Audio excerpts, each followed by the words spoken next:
All right, everybody, welcome in. This is the Stick and Hack Show. I'm your host, Adam Grubb. Stick and Hack on the 8 Side Network, powered by iHeartRadio. We are quite possibly the greatest golf show in the free world, from the greatest golf club in the world, without the course. That's Stick and Hack. Guest today is Vince Yanovitch. He's a golf lifer and perhaps the most amazing career you've never heard of before today. We are excited to talk to Vince here in just a second. First up, though, the life of Dick Farley. Now, Richard Dick Renee Farley, longtime resident of Stroudsburg, Pennsylvania, and lifetime PGA member, passed away peacefully last year at the age of 91. Now, Dick spent his childhood in California, and he can often be found at the Alameda Municipal Golf Links, where he swept the pro shop or caddied in exchange for course privileges. He graduated with a business degree from City College of San Francisco and got his first job as an assistant pro at a golf course in Mare Island, California.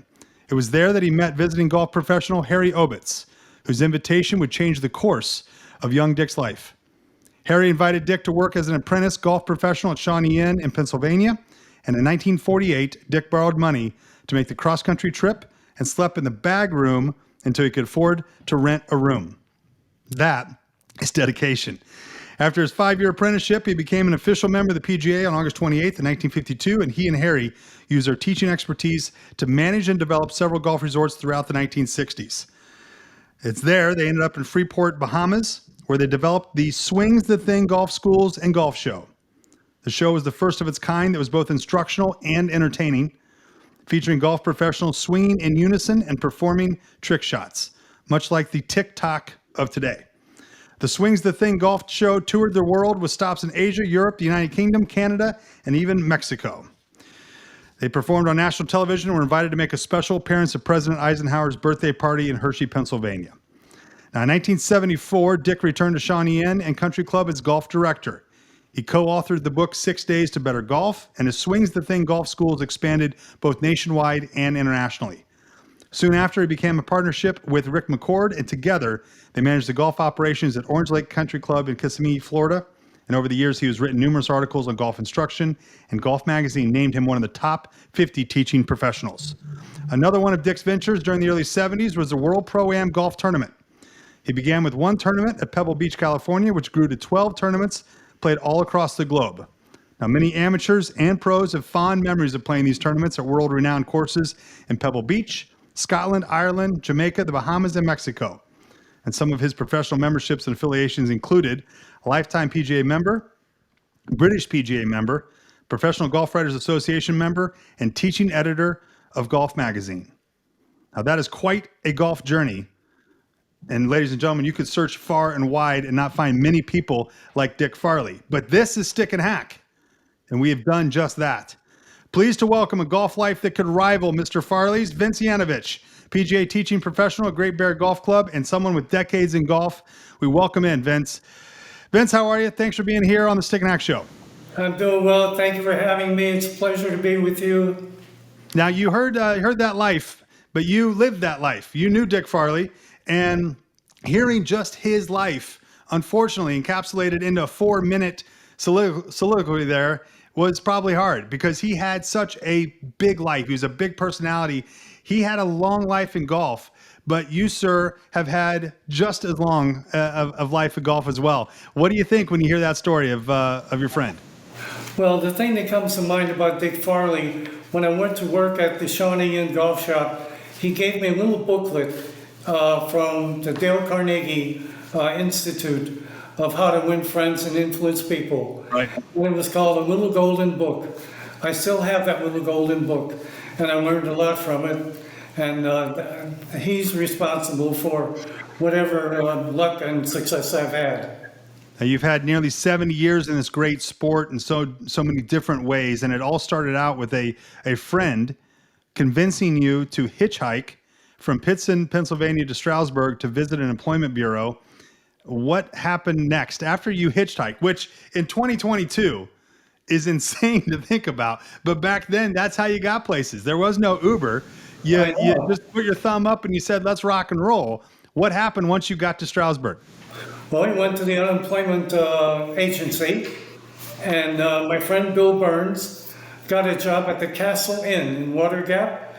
I got a job at the Sunset Hill Resort, a little family resort on top of Mount Nebo in East Stroudsburg. And if you go to the back of their property and look down toward the river, you can see Shawnee Inn. And I was kind of intrigued by that site. So the following summer, I went to Shawnee Inn to apply for a job. And I did everything there. They had me as a dishwasher, houseman, vacuuming the floors. I was a bellhop. I drove the van. And the interesting thing was I ran the elevator, and every Sunday afternoon at 5 o'clock, they would have their Swing is the Thing golf show. I would park the elevator on the top floor of the hotel, walk down the hallway and look down on the first tee, and I would watch their Swing is the Thing golf show. And I was intrigued by that. Yeah. Little did I know that a couple years later, I'd be part of that show. So that was quite an experience for me. I was enthralled by what I saw and precision of what they did. And so that really motivated me to start to play golf. Now, you had the elevator at the top floor, so there's people just banging down there at the bottom going, when am I going to get to my floor? And you said, when the show's over.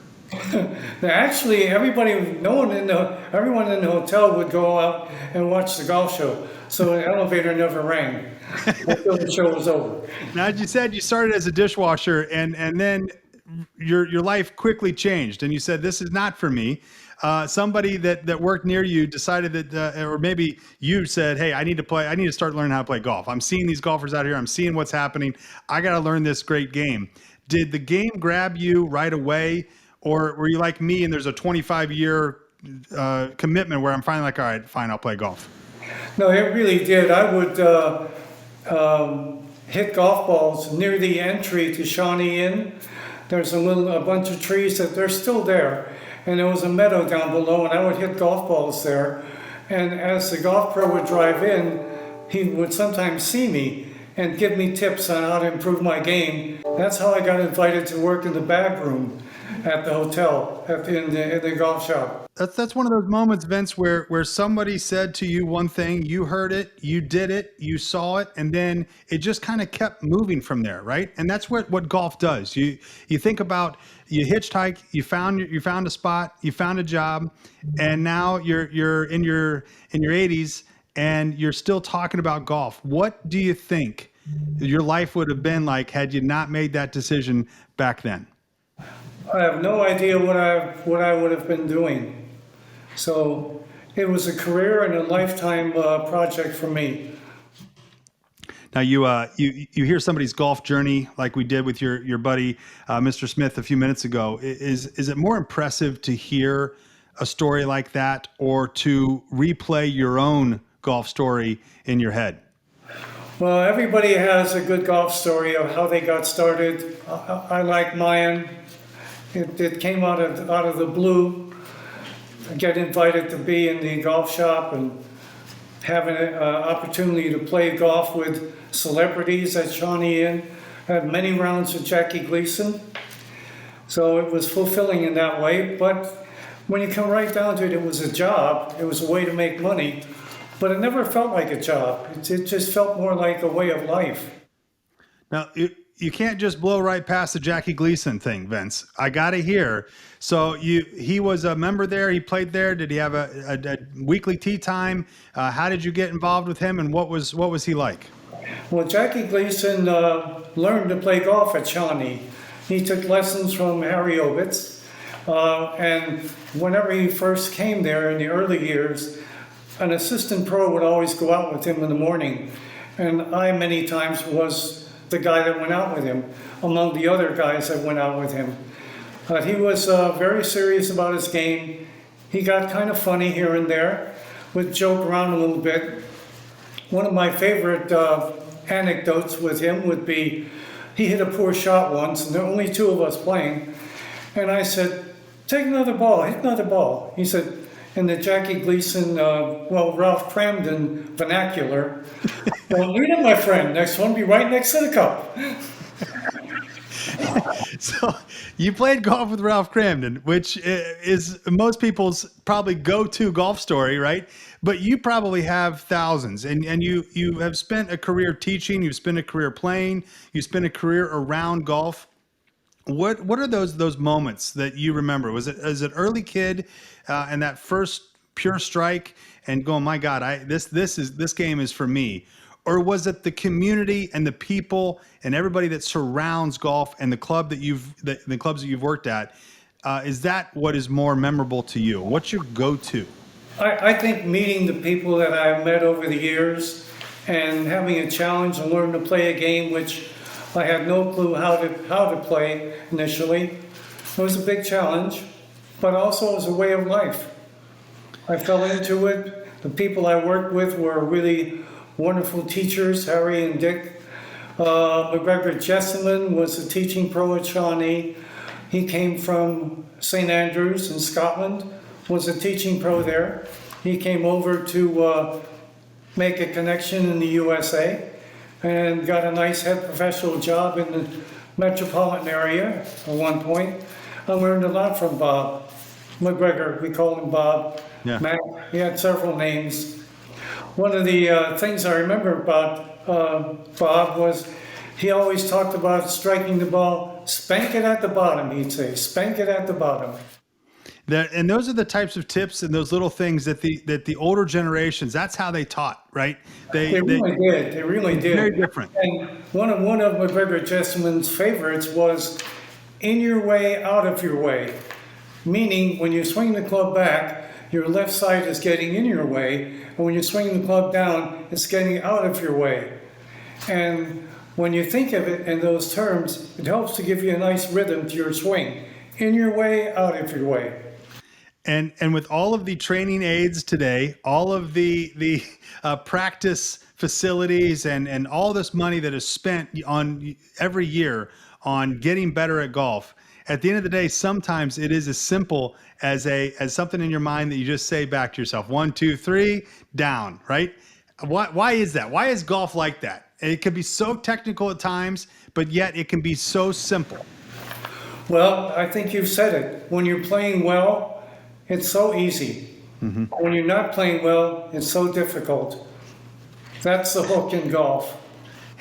And that's why it's a sport that's loved by so many. But it's why you have spent so many years in teaching, and that's where I think probably the most fascinating. Yeah, your early career of how you found golf and doing everything you could around the club and the course, but how you found golf is great. But at the end, you've been a teaching pro for so long. What about teaching has always been that magnet to your soul, where you want to go from the very beginning, the hack, all the way to the stick and see that transformation? Well, it's so gratifying to have someone say to you, "Oh, thank you so much. I'm playing much better now," and that's the reward. There's golf has this way of bonding people together. The friends that you make and lifelong friends I've made on the golf course before. It connects you. It connects you to people you've never met before, and you can almost tell immediately what a person is like by the first couple holes, right? Of playing golf with them. Yes. Who is some of your biggest influences and or friends that you've made along the way simply because of this silly little game that we call golf? Well, my co-workers were very important to me. Ronnie Ward, who was an assistant pro. When I came in the pro shop, I was very green. I didn't know how to interact with people, especially people with celebrity status. And Ronnie showed me how to get along with people, how to treat people, and how to be of service to people. Tell me a little bit about the course you're at right now at the Great Bear Golf Club. For those that don't know it, tell me about the course, tell me about the area and the history of that course itself. Well, it's a Jack Nicklaus signature golf course. It opened in 1997 with full memberships. The green superintendent there, Keith Snyder, was there for the beginning with Nicklaus when they designed the golf course. He's still there and does a great job. We have wonderful conditions, bent grass greens. Every green that you play to is either at your level or a little below. So even though you have Pocono golf, which is kind of hilly in spots, every green that you play to, you can see, which I thought was a tremendous achievement for Jack Nicklaus to do that at a golf course like that. Yeah, it's nice of him too, because for the hacks out there, the last thing we need is an elevated green, because that's a missed club if I've ever heard of it, right? Right. Now, When I was at the Tamiment Resort, Robert Trent Jones designed golf course, half the holes the greens were uphill. You couldn't see the putting surface, made it more difficult, more challenging. Great Bear is a little more friendly in that regard, where you can see everything when you're going into the green. Let's talk about golf today, and you've seen so much transformation in the game because you've been around it for so long. Golf today compared to golf in the 50s, 60s, I mean, pick a decade. Vince Yanovitch is a guest, by the way, here on the Stick and Hack Show. Vince, tell me what golf is today compared to how it's been over the last 4 or 5 decades you've been a part of it. Well, I remember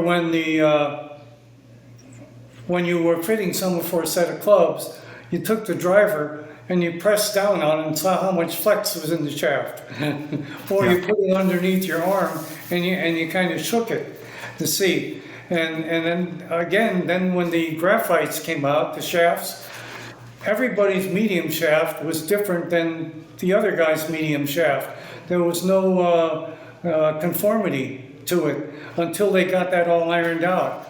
And then the club heads were, the driver heads were all angled in, kind of hook faced. So it took them a while to get that done. And now look what we have. Yeah. And what do you think about the players and the PGA Tour and the LPGA and the resurgence of golf specifically over the last several years? Help me understand, when you see golf today in its entirety, is it in a great spot? I think so, particularly now with the younger players that are doing so well, and minority groups being encouraged to play through the USGA and the PGA of America. Yes, I think we're in a good spot right now. It's going to grow. I'm going to read a quote from you, and I want to read this verbatim because this was stunning when I read it. You said, "I would take a city bus because I didn't have a car from the hotel in the middle of St. Augustine to where it would drop me off 1 mile from the golf course. I would carry my red golf bag the next mile to the course, play golf, walk back, and get the bus later. It was nuts, and I don't think you'd see too many kids doing that today." Now, I agree with you, Vince, because I get annoyed when it's cart path only, right? Huh. Now, here we are, and you're walking to play golf. What was going through the mind back then? Well, I was motivated because the summer prior to that winter, I went into the golf shop and I didn't know how to play very well. And my associates were all good players. So when I went to work at St. Augustine, I wanted to be a better player. So I played as often as I could. And when I came back to Shawnee the following summer, I was able to play in the 70s from like a 100 shooter, just by going there. In fact, the golf course, I believe, was where David Duval learned to play. His dad was a pro there for a while. Not when I was working there, but it was a wonderful golf course. The Ponce de Leon Hotel golf course. Now, you're in your 80s, and so the question is very simple, Vince. Can you shoot your age, and when was the last time you did that? I did it quite often in the last 3-4 years. So you're already beating me. So congratulations. I'm so proud of you. So it sounds as if over the years you have always been you had some hack early on, but for the last 50 or so years you would classify yourself as a stick. Yes? Half a stick, yeah. There we go. In my day, I played half decent. All right. So you given lessons for 37 years as a PGA teaching pro. Do you believe that the best thing about golf is that you're always learning? You can always get better? You can always get better, and you can always get worse. I've had times where I went out and I played golf and I said to myself, wow, I'll never play bad again. Yeah. The following day, something doesn't match up, moving parts aren't working together, and you start over again. Is that the enchantment of the game, or is that frustrating? Like, how do you see it? No, I think that's a part of life lessons. It's part of life. What are you most thankful for, Vince, that golf has given you in your life? Well, a career, for one thing, a career that lasted these many years, and the people I've met, and the family I've grown, helped me a lot with my career. And you got kids, you got grandkids, you got great grandkids, you've got some golfers, you've got some musicians, you have a very large swath of talent that is in the Yanovitch clan there. Tell me about your family. Well, my wife Marlies has done a great job raising the kids. I helped out whenever I could. In the early days of my golf career, we were doing 70-hour weeks at the Tamament Resort. So Marlies raised a family. I helped out whenever I could. But the kids knew that if I could be wherever they had an activity, I would be there. Yeah. Now, you being at the golf course for 70 hours a week and not playing golf is probably hell for most people. How did you deal with that? Well, we at the Tamament, where I spent 37 years, and now 22 at Great Bear, we didn't have a driving range at the Tamament. I would hit balls off the back tee on number one toward the end of the day, waiting for the last players to come in. We had a budget that we couldn't afford to have a lot of staff, so I was chief cook and bottle washer. And I put the carts away when the last player came in, and I'd be hitting balls off the first tee. Reminds you of Rodney Dangerfield was the entertainer at the hotel for this particular weekend, and I was hitting drivers off the tee, and behind the tee were accommodations for the hotel.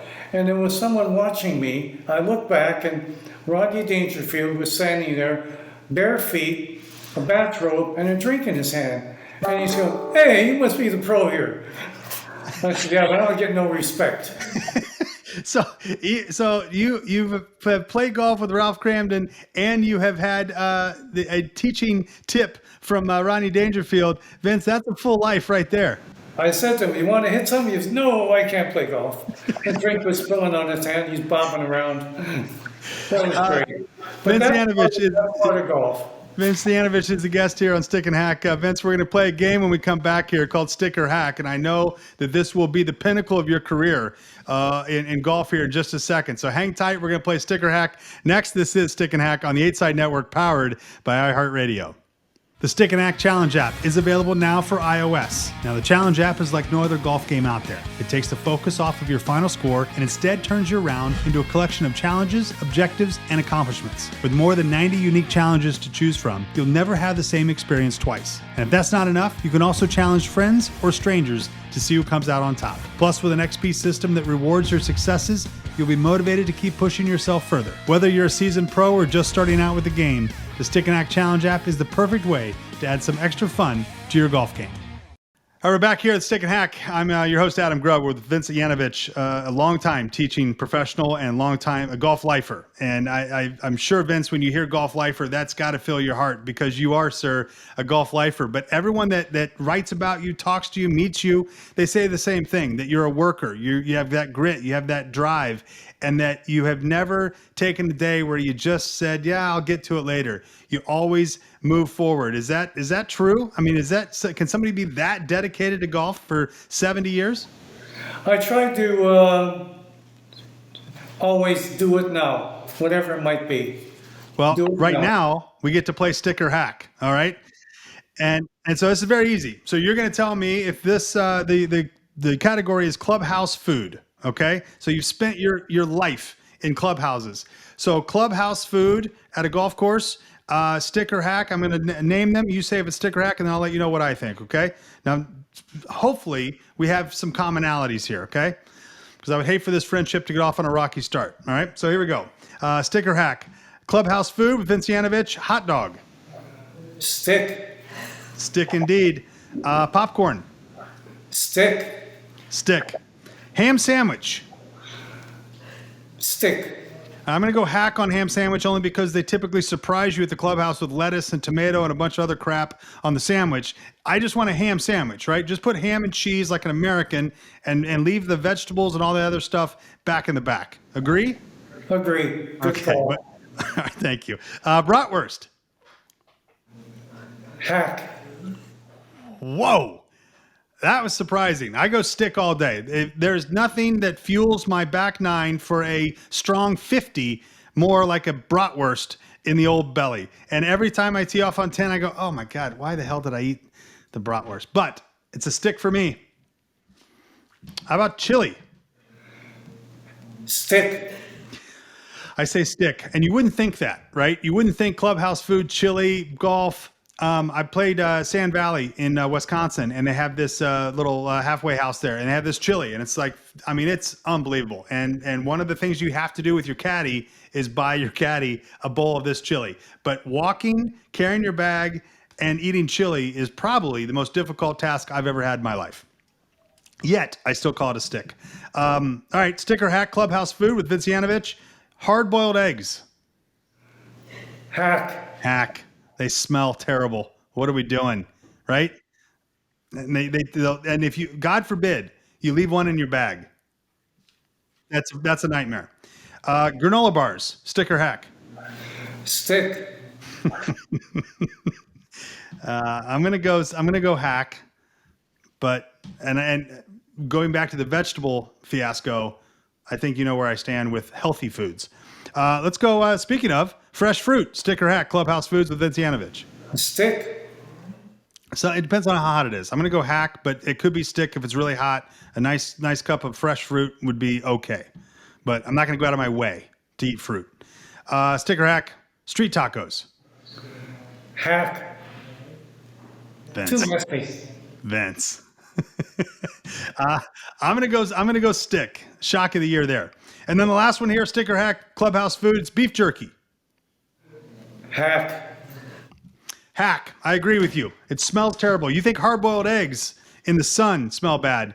Beef jerky in your bag, in your trunk, that, sir, is a problem. Vince Yanovitch, the guest here on the Stick and Hack Show. Vince, my thanks to you, sir. A storied career and such a pleasure to talk to you and learn more about 70 years in golf. It is clear that golf is still in your heart today, and I hope, and I really do. I hope many, many more years of teaching and golf and being out in that lifestyle. It's admirable and exciting to see that at 83, golf is still part of your life as it was when you were 14. Thank you. Vince Yanovitch, the guest here. Go to stickandhack.com, become a free member, and get the Early Tee newsletter or download our challenge app to change your golf experience forever. Thanks for listening, everybody. Best of luck to you and yours. Stick and Hack on the 8 Side Network, powered by iHeartRadio.